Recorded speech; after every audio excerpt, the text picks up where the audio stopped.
This video is sponsored by Tall Man Toys and Comics.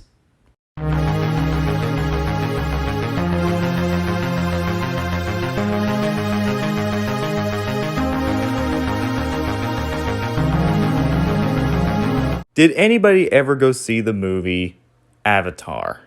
I actually remember really liking this movie. I didn't love it, but thought it was pretty fun in a 3D adventure sort of way. Now, I didn't see this film when it first came out because I was not the right age to go see this when it came out. But, you know, as I watched it on DVD or Disney Plus, I was starting to really like it. Though I know some people over time would say that it is a little overrated or maybe overhyped, but personally, I really enjoyed this movie. It's got some nice visuals, some cool 3D effects. The characters are very likable and fun, and while the environmental message has not been done before, and yeah, it is a little over the head, it is well executed here, and it's better than most other films that have done this message. So why am I talking about this movie? Well, rather recently, me and my friend Matt Silver went to go see the re-release of this movie. Not only that, but the movie was also being re-released in real digital 3D. We sat down, watched the film, and it was a blast. Avatar is one of those movies you have to watch on the big screen.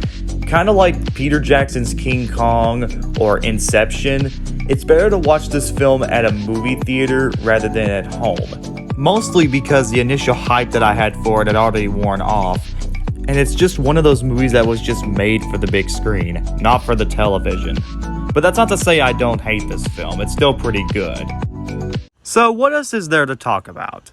Well, rather talking about this movie or how I feel about it, I want to just give you all a nice little history of how this film changed cinema. Now, the only thing is that I may not get a lot of information here, but surprisingly, it is kind of interesting and it's really good to talk about. So, this is how Avatar changed 3D for a while. So this is one of those movies that actually went into development hell. Production started all the way in 1994 with James Cameron, who just got done working on Aliens, Terminator 2, and True Lies, wrote an 80-page script on Avatar. Production was supposed to start after James Cameron's Titanic. However, for James Cameron, the technology at the time was not worth it for this film around that time. So production didn't actually really get released or started until 2006. Well, no wonder it took so long. Developing the movie, James Cameron wanted to make a movie that would be similar to John Carter. Well, at least the books that were based on it. Cameron also wanted to make a movie that was very similar to most jungle-related movies like Dances with Wolves, Princess Mononoke, Medicine Man, The Mission, Fern Gully, and strangely enough, The Jungle Book. Okay. The visual effects studio that worked on Avatar was Weta? I can't pronounce that.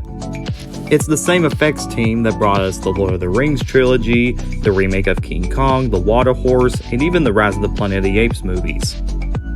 Avatar was released in December of 2009, and it was a monster hit. It grossed over $1 billion at the box office.